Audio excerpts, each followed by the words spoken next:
Lucky number 13 is with Gaz Kempster, one of the most energetic, crazy, wild individuals. For those that know Gaz, this will come as no surprise, but if you're about to listen, get ready. Gaz grew up as a warden of the state, and then over his whole childhood started to learn about himself growing up in a way which now has helped him prosper and grow to a person that has DJ'd around the world, has started businesses, has run marathons, and run nightclubs and bars. He's an awesome guy to listen to, and he really goes in depth about what it was like growing up and what his life looks like now. So, get ready for an amazing podcast. This is episode 13 with Gaz Kempster. I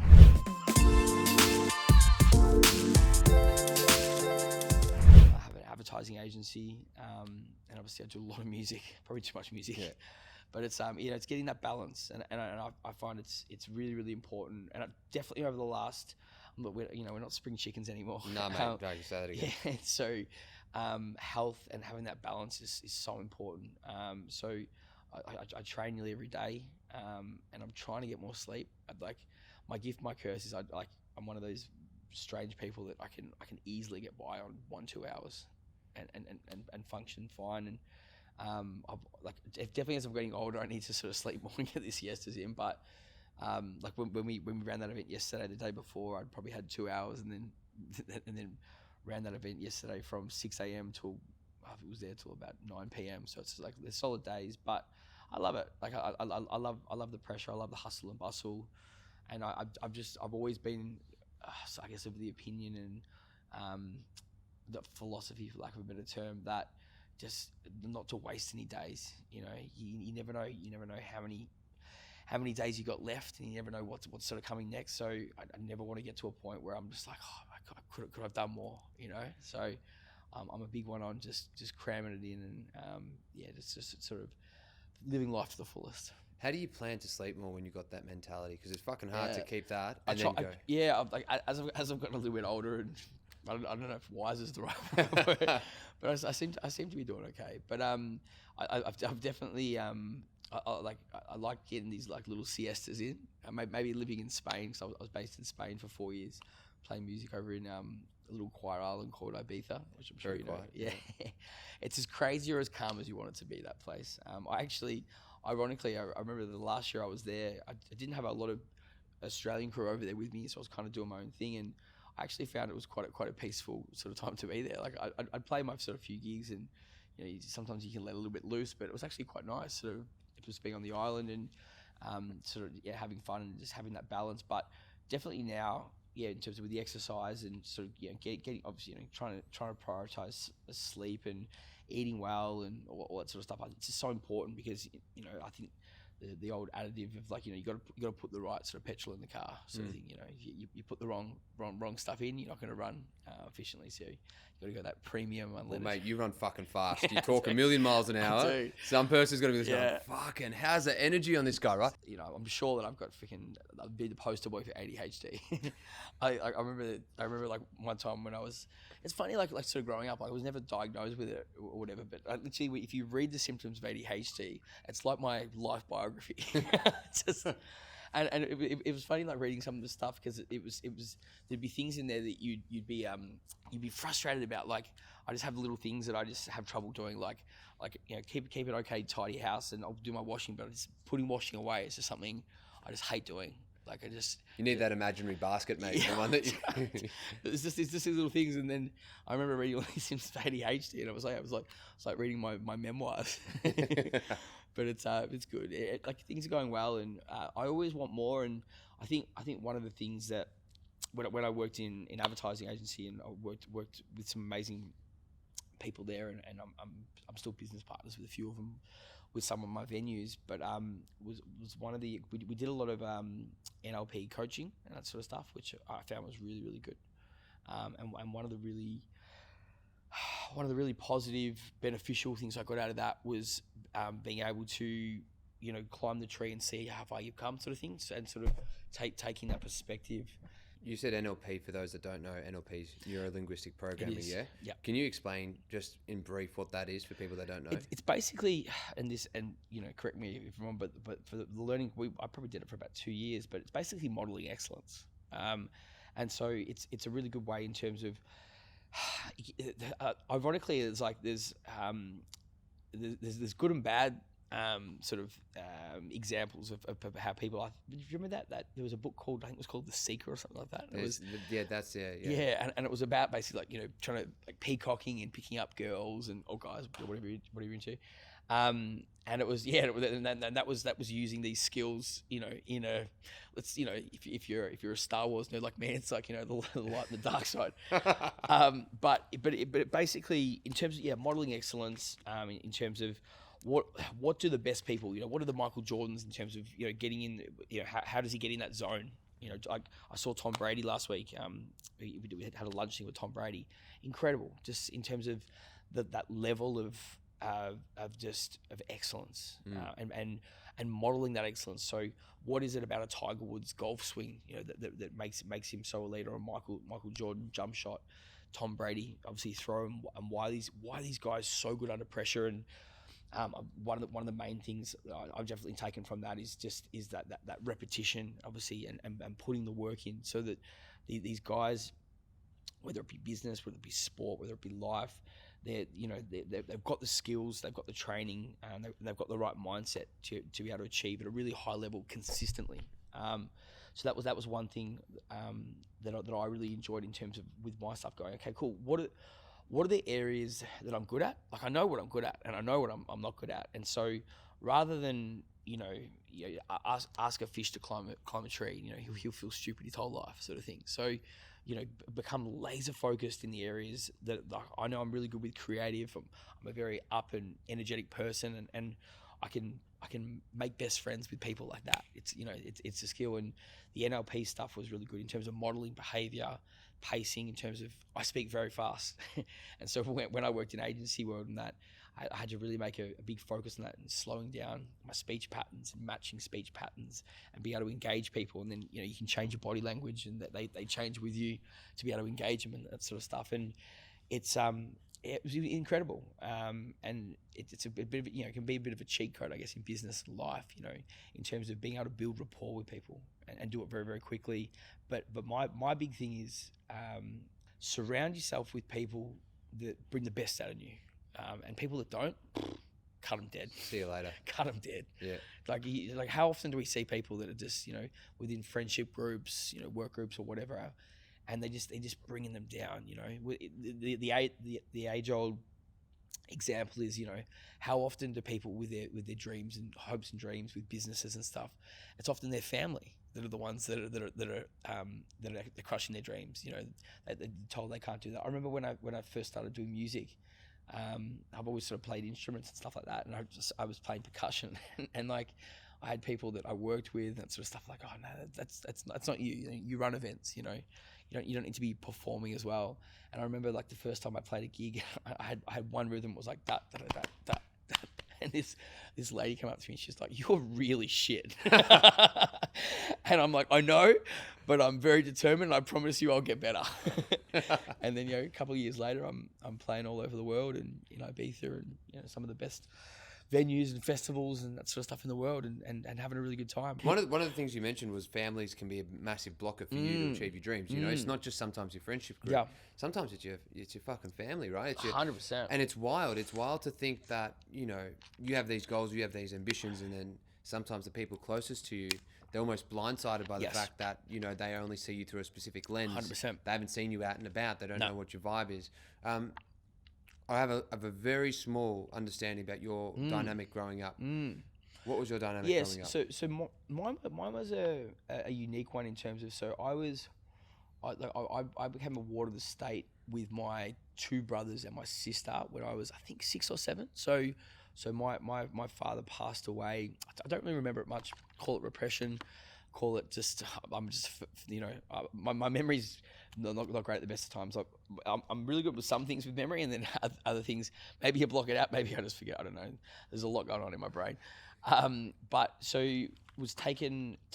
So ward of the state when I was 6 or 7, and we were. It's basically, it was on the Pete Highway. It was called Gordon Homes for Boys and Girls, and it was basically, so I was in resi care. So residential care basically is that you're not fostered out, because we were a family of 4. Ain't no one taking a family of 4, especially one with my freaking my nutcase thing. And I got a redhead brother and sister. No one wants 2 rangers and a lunatic. So we were literally in a temporary group home for 10 years. Wow. Yeah, and I was really lucky. The first lady, who I actually call my mum to this day, beautiful lady, she's an English lady, and she looked after us a couple of years, and then she just went away, and I never really understood why. And she had some issues in terms of medical stuff with her, and then this husband and wife couple started looking after us. And back then, residential care, Department of Human, I think it was back then, it was just called DHS, so Department of Human Services. I think now it's Department of Human and Health Services, maybe. And so yeah, they obviously, residential care was different. These days you do an 8-hour shift. Basically they'll come in, look after the kids, and they'll swap it over.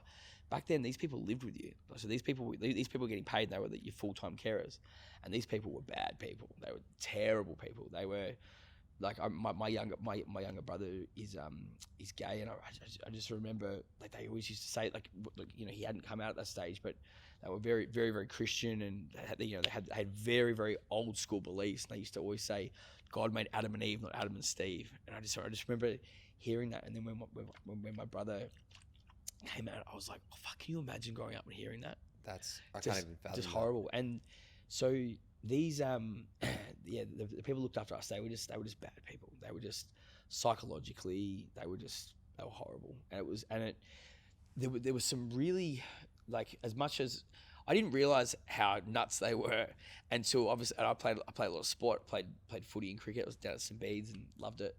And I didn't realize how fucking insane these people were until I'd go to my friend's place and I watched, these lovely dynamics and these parents that really cared about their kids and were supportive and very jovial. And then we used to joke I went to Morty High, which wasn't a very good school back then.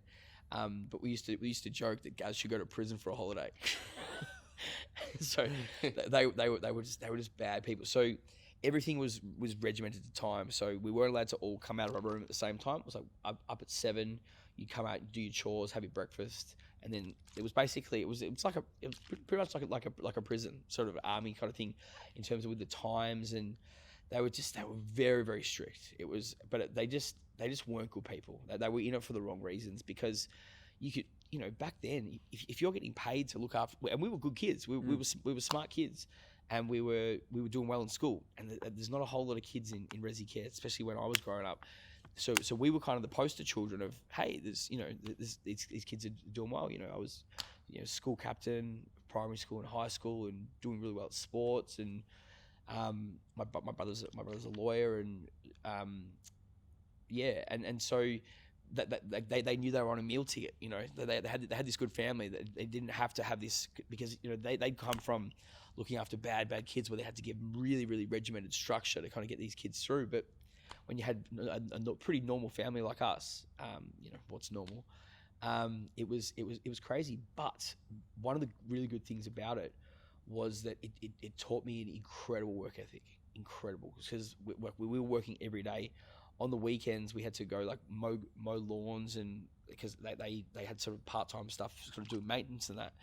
And we'd work a whole day, and if we didn't work hard enough, that was $5 a day. If you didn't work hard enough, we wouldn't get paid. And often, more than not, like, they'd say, no, you didn't work hard enough today.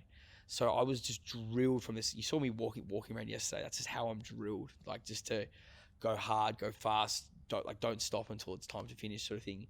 And so it was drilled in me from, like, just psychologically, physically, emotionally, spiritually, whatever you want to call it, that if I don't work hard enough, I'm not getting paid. It was, and like, just the job wasn't done. So my first job there, I was, they call it dish pig, someone that cleans the dishes. I was the dish pig's assistant, because he would do deliveries, and I was only like 15 or something. So I did, I did a paper round 7 days a week when I was sort of growing up. So I was just, non-stop working, and then I was working in this kitchen, and I started as dish pig's assistant, and then within like a year and a half, I was running the restaurant. So I was cooking and doing all the management stuff, and I think I was 18 at the time. So I was doing uni, working at this restaurant, And then I accidentally kind of fell into events because what I started doing massively illegally, but I didn't know it at the time.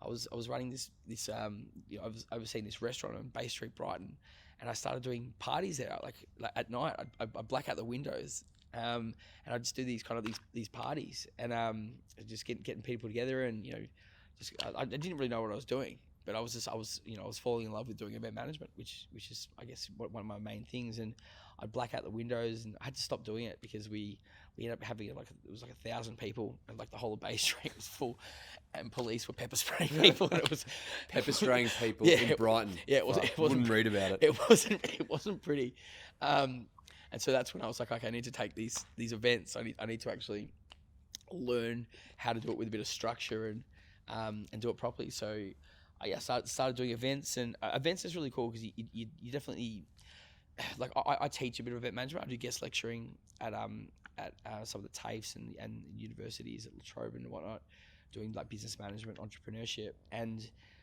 it's definitely one of those jobs where you actually you sort of learn as you go kind of thing. You can only read so many textbooks. They say like with teaching, like, teachers learn more in their first week in the classroom than they do in 3 years of studying. So that was event management, and then so I basically went to La Trobe and studied business. So got a business degree, majoring in sport management. Met some great people. One of my good friends, Dan Gallagher, who sponsored the event yesterday. He works for CUB, the CUB. Yeah. So we all started there. Torren Foot DJ. He was in uni with us. Great guy. So we had some great guys, and so did my degree, and some of these degrees I feel like there's a couple of useful subjects. There's a bit of fluff, but kind of just upskilled my event management, and then from there met Josh Leafus. I don't know if you know Josh. Josh is a wonderful, crazy character. He was running this small production company called Big Dog, and so myself and Dan were running all our events, and we all sort of came together and sort of came under this umbrella of Big Dog, and then within 4 years, the agency was massive, worth multi-millions of dollars, and our clients were Coca-Cola, Red Bull, Puma, Crown Casino. We redesigned all Crown Casinos, nightclubs, and we were doing amazing work. We had offices in Japan, in France, in Hollywood.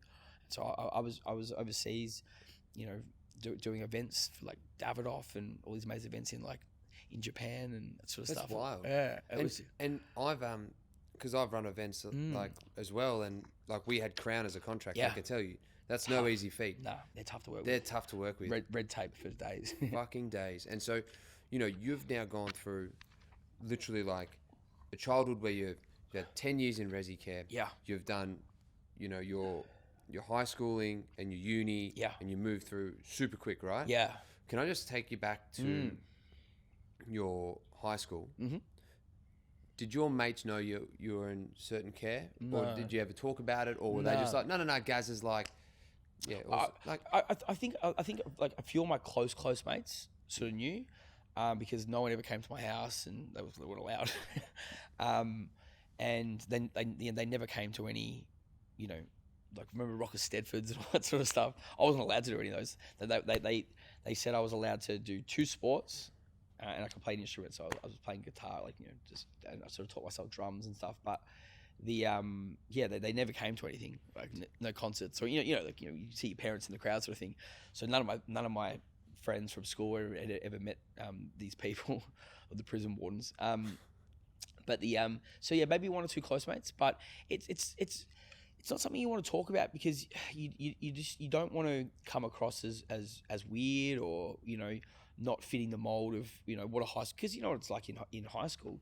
You're trying to work out who you are. You're trying to work out what your identity is, and I knew I was batshit insane, but I didn't want to draw more attention to it, And one of my biggest things, I'm good talking with it now because I'm older and wiser, for lack of a better term, but back then I never liked to talk about any of that sort of stuff because I never wanted people to feel sorry for me. Like I never wanted people to be like, oh, it's really great that you've been so successful and you've gone through all this, because I'm like, well, it's made me who I am. It's like, like some of the trials and tribulations that I might have gone through have sort of defined and set, an unparalleled work ethic and mindset and determination and so people always ask me, they say, are you a product of nature or nurture, sort of thing. So and my answer is always both. So for me, like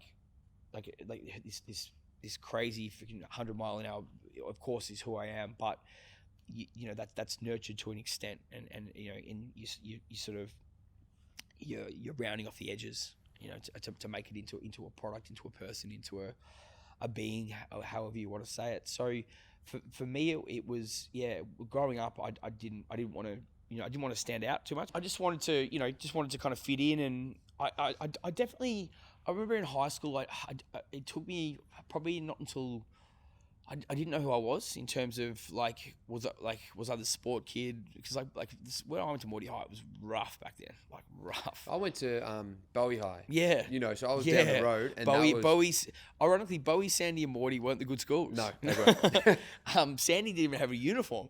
And so it definitely took me a while to get my identity. And then I feel like by year 10, I kind of, because I actually got put up a year. I think I went from 8 to 10, because they were just like, this kid's highly intelligent, but he's just distracts the whole class. So let's put it. So I think for half my subjects, I was put up a year, just to kind of, you know, to tempt me down, to get me away from all the other students. But that didn't stop me. I just made friends with all the older kids, and away I went.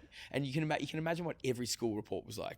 Gaz is a highly intelligent young kid, easily distracted, distracts others. Like, it was like, you know, I didn't even know why they bothered coming, because it was just the same report. And but my grades were decent. But yeah, and I feel like by about year 10, I sort of realized that I like to lead. Like, I like to be that sort of person that you know that stood up for everyone. And I you know, I had my heart set on, you know, I wanted to be school captain. That was just, you know, looking back now, it's, you know, it was just something that I sort of thought it'd be pretty cool, you know, if the kid from nowhere that didn't have a home, sort of thing, is, you know, is captain of the school. And so yeah, and did that. And I remember in year 11, like I was getting given these awards like weekly. Like, I think I sent you a photo of one of those ones. Like, I won a centenary medal. I don't even know what the hell that is. But it was like John Howard, and back in the day, it gave it to us. And it was like, there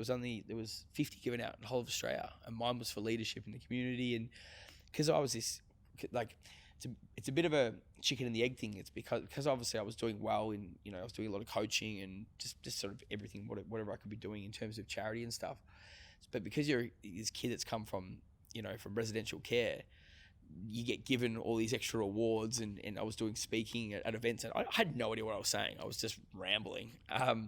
But it was, you know, it was because obviously I was doing well with stuff, but it was because I'd come from this thing which I didn't want that to be about as well. So that was probably a lot why I never sort of told people in terms of my, you know, unusual upbringing, for lack of a better term. Can I ask? Yeah, of course. If you've lectured, right? Yes. If you had yes in the classroom, yes, right? Yeah. How would you work around it? Because you said about obviously highly intelligent but distracting, right? Yes. And you're the only one that probably understands what kind of thoughts, emotions, feelings, everything. For sure. How do you there might be teachers listening, there might be parents that are going, fuck, I've got a kid that is literally 100 mile an hour. 100%. What would you do for you? Engage and inspire. How so? So, but there's definitely sometimes there's more than one of those kids. Sometimes we hunt in packs. But yeah, but I basically engage those kids. So obviously get them involved in, you know, I'll give you an example. So when I teach, when I do get lecturing and I do, you know, business entrepreneurship, I often get them all to stand up, like get them to stand on their tables and swap around, and they're sort of, you know, they're looking around, and like I'll just get them moving, sort of thing. I'll be like, all right, guys, can everyone just, you know, swap places with the people next to you, sort of thing. And then, you know, I'll just get them doing something silly, just clapping, banging their feet, sort of thing. And and then I'll get them to sit back down. I'll be like, and then I'll start the thing from there. And so you've got them engaged, because we've all sort of done lectures when you sort of sit down quietly at the back. And I remember when I did economics. Like, economics is a hard subject. It's like Economics is tough. So supply and demand.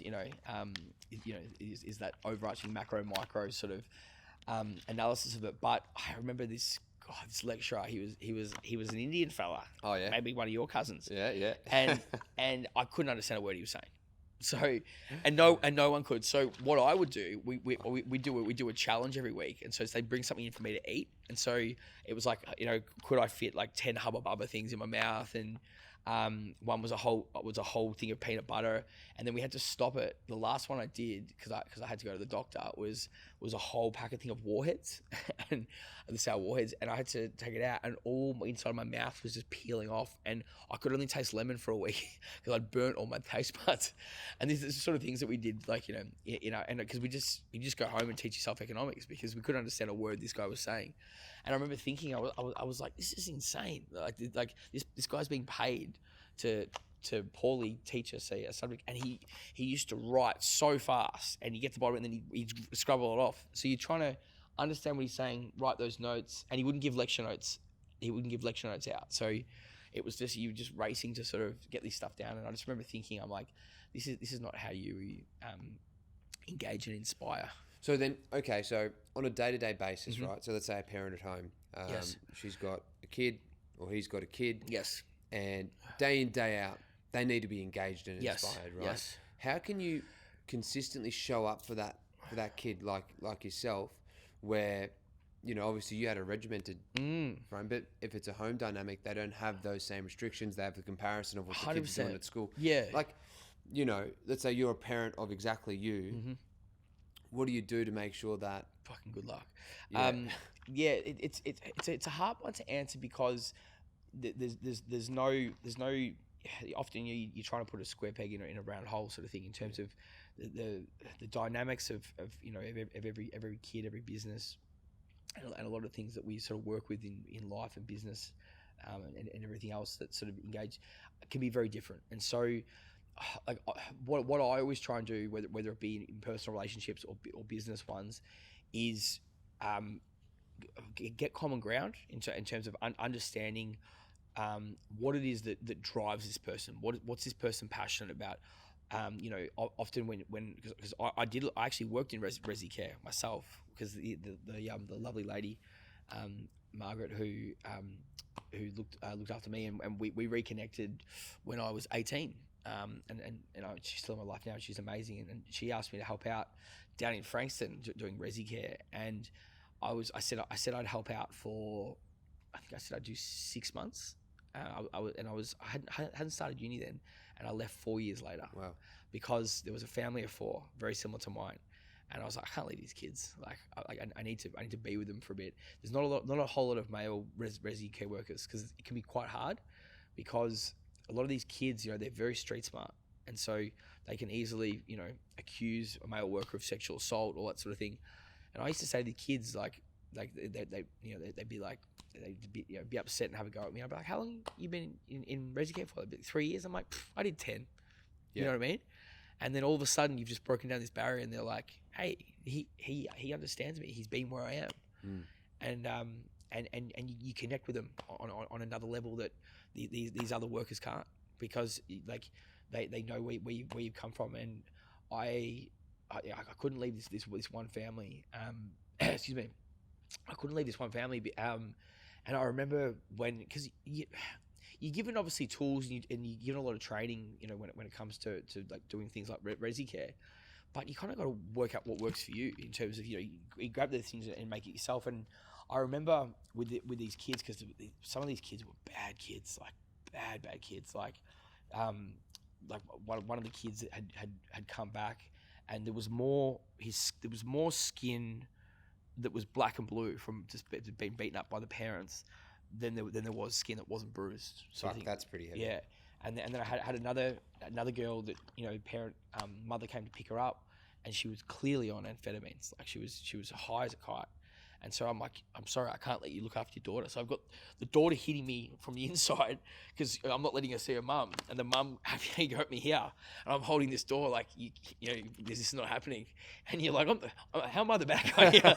I'm protecting the kid and keeping this one away. And so, man, you had to learn really, really quickly. And so but one of the main things, excuse me, with that one particular family that I've sort of referenced, I just remember because they were such bad kids, and it's really easy to lead kids with fear and just being that real strong, aggressive male, sort of father figure, which is fine to an extent. I think you do need to have like a strong male influence in kids' lives, but ruling with fear is not the way to do it. And I remember thinking, I was like, hang on, this is the stuff when I was a kid that they did to me. I'm like, I need to adjust my modeling here, and work out what's the best. You need to be strict and that sort of stuff with these kids, but I never wanted to to guide these kids with fear, because that was we were forever under the hammer sort of thing, afraid to come out of our rooms, that sort of stuff, and always in trouble. And just I had a punishment list. It's just the tiniest things, like I didn't screw the milk top on like hard enough, just things like that, and that'd mean I have to stay in my room for 2 nights kind of thing, and these crazy sort of punishments. And I just remember with the kids that I was sort of working with, I was like, hey, I need to find a better way, because if you don't, then you're just continuing this cycle that you were a part of. And that's often the people that sort of raise us, they're the ones that sort of you follow them to an extent, I guess. And so you've got to work out the tools that work and the ones that you need to improve on, sort of thing. So yeah. So you said your pa passed away. Yes. Your mum was there. Yeah. So she was. How does that work? Yeah. So don't quote me on this exactly, but my understanding was that because we were going to Sandy Primary. Yeah. We literally backed up on the thing, and I think we were flagged by the teachers. I think we were coming in and we were cut up and we were bruised and malnourished and all that sort of stuff. And so whether we were or not, I don't know, but I don't remember it was good. I remember it was a pretty messy, because I think because my mum had like a nervous breakdown after my father had passed away, and so she's got 4 kids, and she's got 4 very energetic. And my older brother Daniel, he's 6'5", he's a big boy, big redhead. now he's a big army guy now. And so it was just a lot, and she just obviously couldn't cope, and so we were taken out of their care, and we were put into the temporary group home, which is in Parkdale, which is pretty lucky, because if I told you where all the places were, it's like Pakenham, Seaford, wasn't a whole lot of good suburbs in there, so we were really lucky, like that we were to Parkdale, and we were in this temporary group home in Parkdale. I was there from 7 to 17, and so went and played footy down at Morty Bray, sort of down the end of the road, and I'm still to this day friends that I've got for life. And so we were definitely lucky in that regard in terms of geographically. But yeah, does that answer your question? Yeah. So obviously then, how do you keep connected with someone? Like obviously because let's say you get taken away. Yes. You're now living in resi care from 7 to 17. Yeah. Mum's still around. Yeah. Do they allow contact? Yeah. Yes. Sorry if it's like no, it's fine.